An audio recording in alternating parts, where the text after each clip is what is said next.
Hello, Libra. Reading mo, September 22 to 30. Ano yung mga ganap, mga laman, energy surrounding you, upcoming. Pero ito yung timeless reading din, Libra, kahit malumipas yung mga petsa na binanggit ko. Okay? Kunin nyo lang ano yung nagre-resonate para sa inyo. Hindi po kayo nakaka-relate, baka hindi po para sa inyo yung reading, ano? Sun, Moon, Rising, Venus, Cross Watchers. Ano yung unang card mo? Keep going, Libra. Ipagpatuloy mo lang itong nasimulan mo or wag kang mag-quit. Ano man ang kaharapin mo dito sa path na pinili mo. Ano man itong pinagdadaanan mo ngayon, just keep going. Ayan, no, nakikita mo na ayun yung path na dadaanan mo papunta dun sa star. Follow mo lang yung guidance na yan. Okay? At huwag kang mag-quit. Rest if you must, but don't you quit. Tama ba, Libra? Ano pa? Kasi baka baka ito kasi talaga yung path mo eh. Sabi nga nila kapag malalaman mo na, sa tamang path ka, pag talagang pinahihirapan ka dun sa path mo. Sabi nila, ewan ko, parang medyo naniniwala rin ako dun. O whisper, bulong. It could be, guidance messages from the divine. Baka may mga marireceive ka na, insights. Ayan, meron ditong, information, guidance na matatanggap mo eh. Intuition mo to, na makaka-detect niyang mga bagay na yan. Siguro ikaw ay highly intuitive, pero ikaw ay ginagabayan din ng iyong angels, no? Ng divine pagdating dito sa path na to. Kaya nga yan ang sinasabi kasi dito don't quit, keep going. Gagabayan ka rito At marireach mo talaga yung destination na yun. Ano man ang ibig sabihin ng star na yun. Paikot-ikot man itong dadaanan mo, malayo man yung path, diba? Ikaw ay guided dito sa path na ito. Integrity, release. Alam mo itong integrity na to, Libra, is something na may kinalaman sa pagpapakatotoo sa sarili mo, pagiging genuine, pagiging honest sa sarili mo, staying true sa kung ano yung pinaniniwalaan mong tama. Kaya nga meron something dito sa path na to na parang kahit may mga naysayers dyan sa paligid mo, may mga kukontra sa'yo, may mga anong tawag dito, pahirap, discouragement, magpatuloy ka lang. Pakinggan mo, ano itong bulong na ito. Ito yung higher self, ito yung angels or guides mo, yung intuition mo, yung divine na nag-aano sa'yo, na naggagabay. Okay?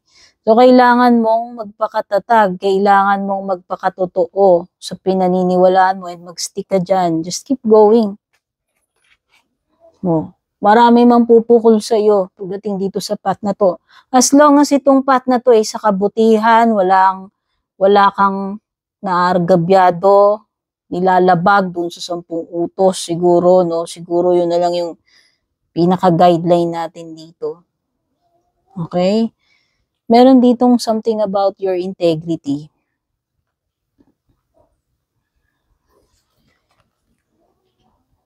Basta, ang feeling ko dito sa integrity mo is staying true sa sarili mo. Pagpapakatotoo sa sarili mo dito sa kung ano man itong ginagawa mo ngayon, paniniwala mo, naninindigan ka dyan Kumbaga, reputation mo rin yung nakasalalay dito, libre. Yun yung nafe-feel ko rito. And then nakikita ko dito is Alam mo sa sarili mo kasi ikaw ay intuitive, alam mo na ito yung tamang path, ginagabayan ka rito. Just keep going, yun na yung nakikita ko kasi ito ay may kinalaman sa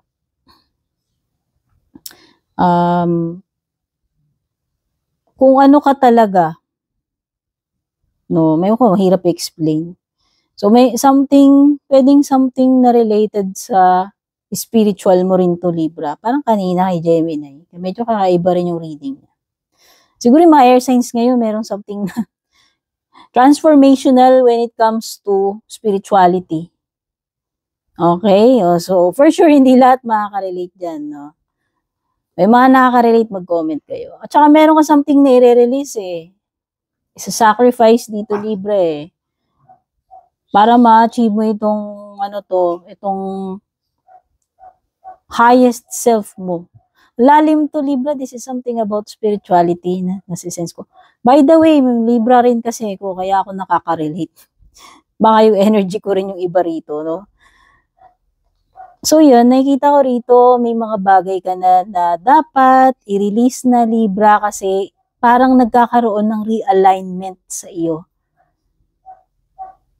Siguro mind, body, spirit, parang ganun din kay Gemini kanina. Parang ganun. Ngayon, i-release mo na to. And ginagabayan ka naman, mafe-feel mo naman eh. May discernment ka naman, ano yung tama sa mali, yung dapat mong gawin, yung dapat mong i-release. Kita ko, it could be a form of sacrifice, pag-release, ano man ito, mga changes, na i-apply mo. Parang ganun nga kay Gemini. May similarity. Okay? Kasi, yung mga bagay na i-release mo na yan, hindi mo na siya kailangan dito sa path na patutunguhan mo eh. Maaaring outdated na yan eh. Alam mo yun? Nagkakaroon na nga ng realignment. So, meron talaga like connections na mga dapat mong i-let go na.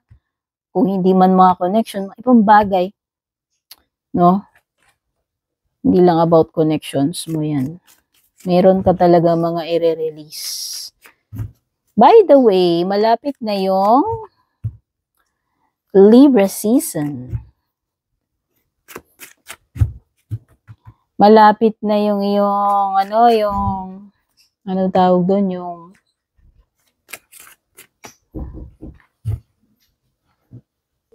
ayun, kumbaga malapit na yung solar return natin mga Libra. So, ano pa ibang paparating sa'yo, Libra? You have romance in the air. O, pwedeng iba nangangamoy romance na ngayon. Or pwedeng sa iba paparating pa lang to. O, diba? O, baka may new person, or maring may umaaligid na dyan. It could be,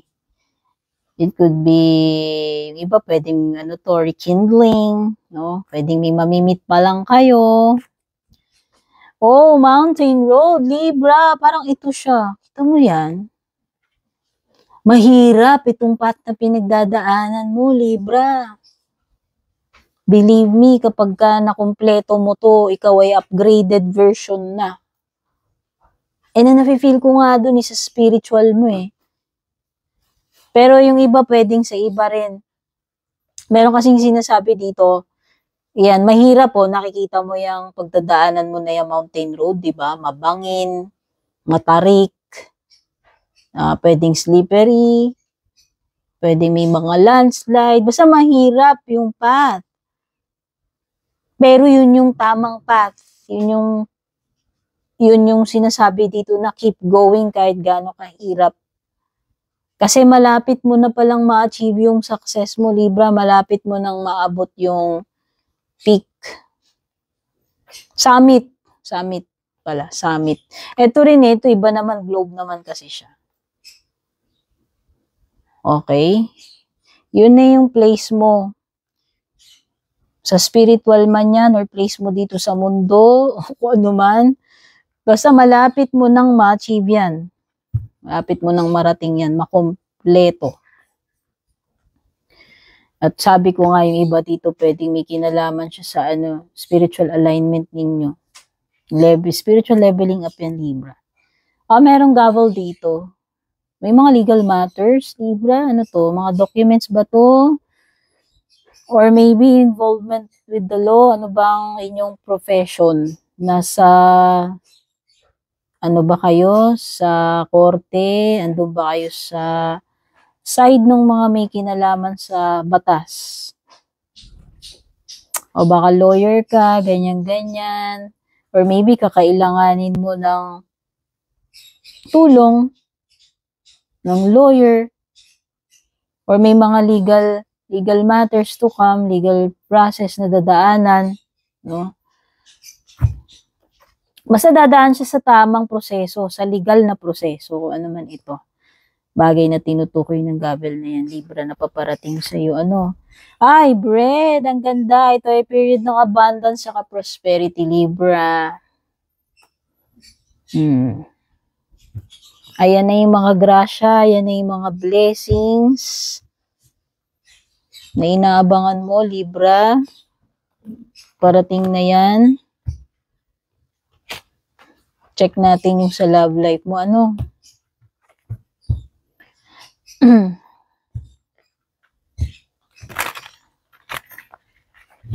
Basta, mag-pay attention ka kasi merong whisper dito. Merong paparating sa iyo na importanteng message. Sa dream mo man darating yan o bigla na lang siyang papasok sa intuition mo. Basta masisense mo na lang yan eh. May sign, may confirmation, may important message with the whisper. Ganda mo na yung tenga mo. Ano? Natin sa love life mo. Anong meron? Distance. Ay, baka LDR kayo. Iba dito. Hindi kayo magkasama ngayon. Merong confused dito. Merong umaasa, naghihintay, nagpipray. One day. Meron talaga ditong magulo ang emotions, magulo ang pag-iisip niya. Whether energy mo yung binabanggit na yan o energy ni person mo. Pwedeng iba naka-cool off kayo ngayon. Iwalay kayo, hindi kayo magkasama. Kung sa distance man yan, sa lugar, or pwedeng kahit naman hindi kayo LDR, alam mo yun, pwedeng meron lang space ngayon sa inyo nung person mo. No? Ibig sabihin, pwedeng merong nabubuong sama ng panahon. Charot. Low pressure area. Libra. Kasi parang may parang may pader kayo sa isa't isa. Sabihin na natin, hindi nga kayo LDR, kasama nga kayo sa isang bahay. Pero alam mo parang may barrier. Meron na ditong nalalabuan na sa inyong dalawa Pero meron pa rin ako nasa-sense na umaasa dito na one day, alam mo yun, magiging maayos pa rin kayo. Hopefully, parang ganun yung energy ng isa sa inyo. Meron ditong, siya yung emotional, very emotional, siya yung affected much. Siguro yung isa cold dan, hindi ko alam. Kaya tuloy isa parang feeling niya, ano ba to? Hindi ko ma-spelling tong person ko. Nalalabuan ako sa mga pinapakita niya sa akin. Nalalabuan ako sa, alam mo yon yung mga pinaparamdam nitong person na to. So right now, pwedeng shaky. Ayan, merong pagiging unstable dito sa connection ninyong dalawa. No? Or pwedeng iba, kung LDR kayo, pwedeng baka nahihirapan na kayo. Very challenging na rin naman kasi talaga yung pagiging LDR. Kasi hindi nyo alam kung itong connection nyo ba ay magsusurvive. Kung balang araw, magkikita ba kayo? Magko-continue ba yung relationship niyo despite, alam mo yun, dahil nga may distance kayo, no? Masusurvive nyo ba yung mga longing, yung mga challenges ng LDR, kaya yung iba siguro sa inyo dito, pwedeng, ewan ko, baka hindi masyadong nakikipag-communicate yung person mo. At ikaw ay nabibigyan ng confusion, mixed signals dahil doon. So parang yung iba sa inyo siguro naiisip nyo, ano ba to? Meron pa ba? Or wala na? Kasi hindi mo rin naman ma-pinpoint dahil hindi naman nakikipag-communicate sa'yo. Madalang na or ewan ko. No? Siguro baka nakaramdam kayo ng, baka may biglang pagbabago doon sa person. Kaya tuloy, merong isa dito na nako-confuse na tuloy kung ano ba talaga ang standing. Okay, ano ba talaga? Meron pa ba? May pupuntahan pa ba to? Para tuloy nagiging uncertain na, malabo, no?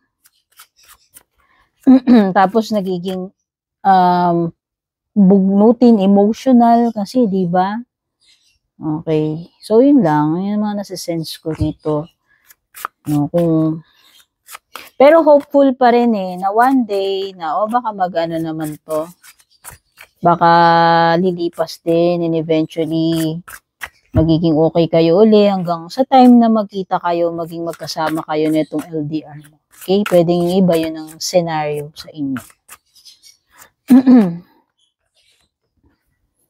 So, ang ganda rito, meron kang blessings dito. So, yung iba sa inyo, pwedeng ito ay may kinalaman sa family ninyo. Ito ay kasaganaan, Pwedeng iba naman dito, opportunities yan. Marami naman ibig sabihin ng abundance, dear. Hindi lang naman yan sa pagkain, hindi lang naman sa material, sa pera. Diba? So, may tower ka rito, Libra. Tower reverse. 6 of Wands. 2 of Wands. Tower is Scorpio energy. Tapos Mawan. So, pwedeng may Aries, Leo, Sagittarius ka rito. Tapos may Earth. Taurus, Virgo, Capricorn. Sa ilalim naman is si Temperance. So, ayan. Pwedeng merong Aries, Leo, Sagittarius, tsaka Scorpio and Earth signs. Nako, Libra, sa tingin ko, mukhang malayo-layo pa yung path bago maging okay ang lahat, maging smooth ang lahat. Okay? Pero wag kang mawawala ng pag-asa kasi nadedetect ko rito sa Temperance mo na which is related din dito. Di ba keep going nga, sabi Libra, kahit na parang puro kamog yung dadaanan mo, wala kang nakikitang liwanag dun sa dulo, yung faith mo nandun sa faith mo Kasi dito maaaring hindi mo aninag sa Temperance reversed kasi siya. Okay, pwedeng yung path na dadaanan mo is mahirap talaga. Yan yung sinasabi ko rito. Nasa sayo na lang talaga yan, yung determinasyon mo, yung faith mo. Na kahit wala kang natatanaw na liwanag doon, magpapatuloy ka. Sa tingin ko nga, divinely guided kay.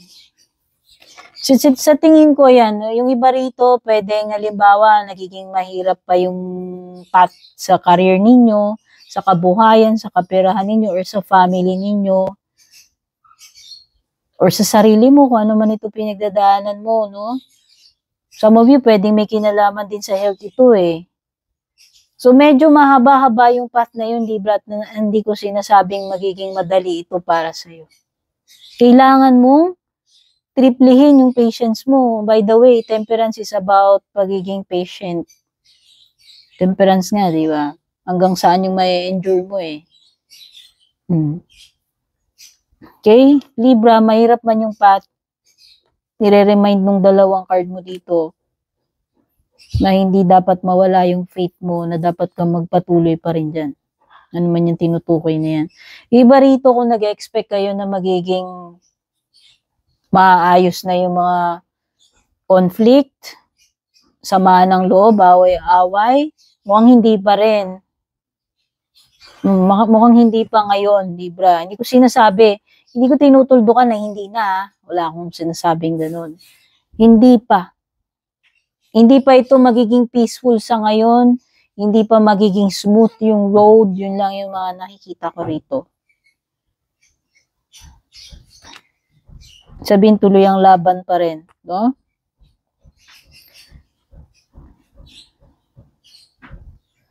So ano pa?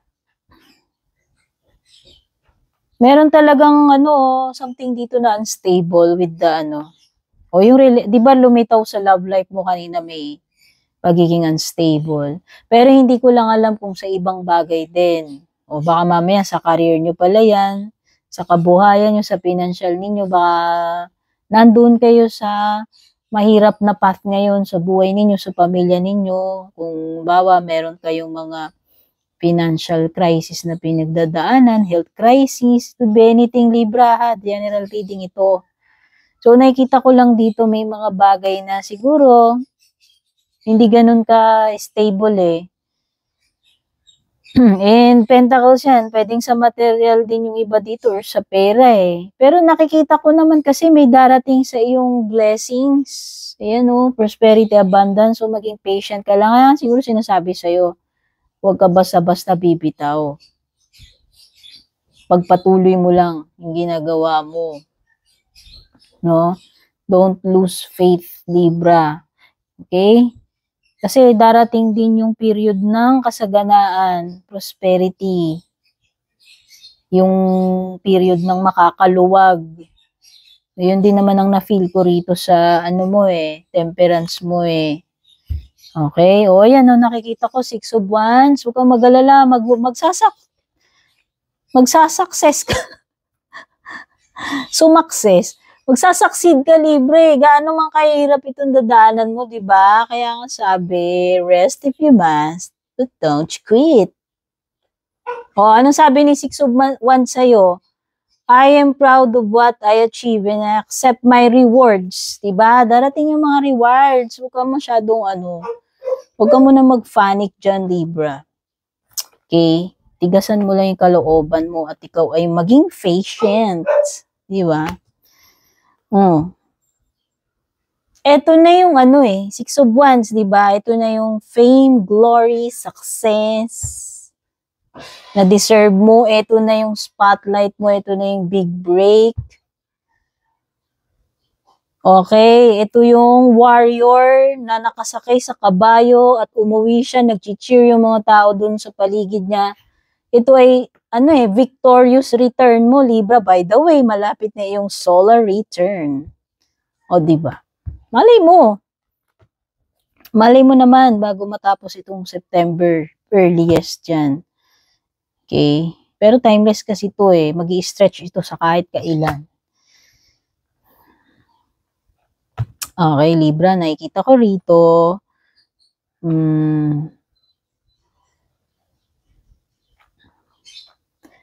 Actually, Libra, meron mga plano mo dito na pwedeng hindi mo pa maisakatuparan ngayon. Kikita ko may mga pinaplano ka, may mga goals ka dyan, may mga visions ka, Kaya lang kasi parang merong some kind of delay pagdating dito sa mga pinaplano mo yun na nasi-sense ko. Or maybe yung iba sa inyo sa pagta-travel ito. Okay?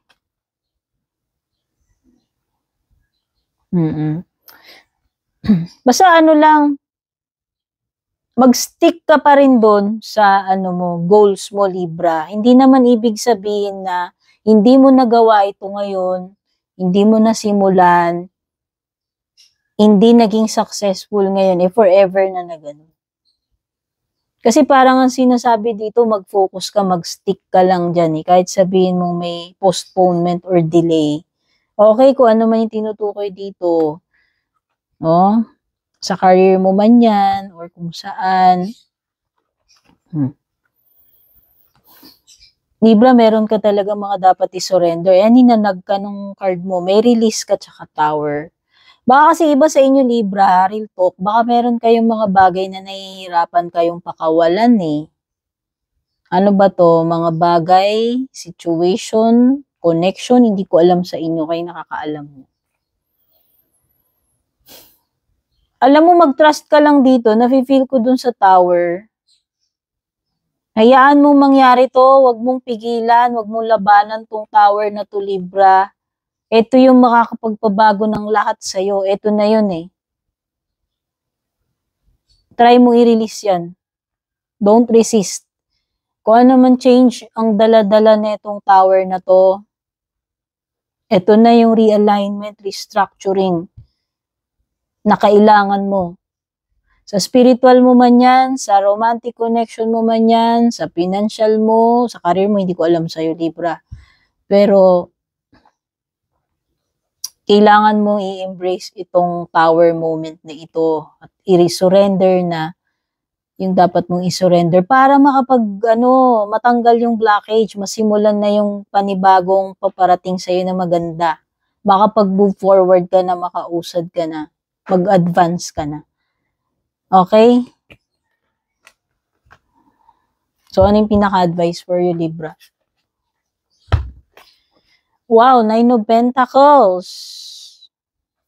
Daming coins na ito, Libra. Okay, sa tingin ko, yung iba dito, paldo-paldo naman kayo. Ang dami nyo man paghihirap dito. Ang tagal man nung biyahe, ng prosesyon ninyo.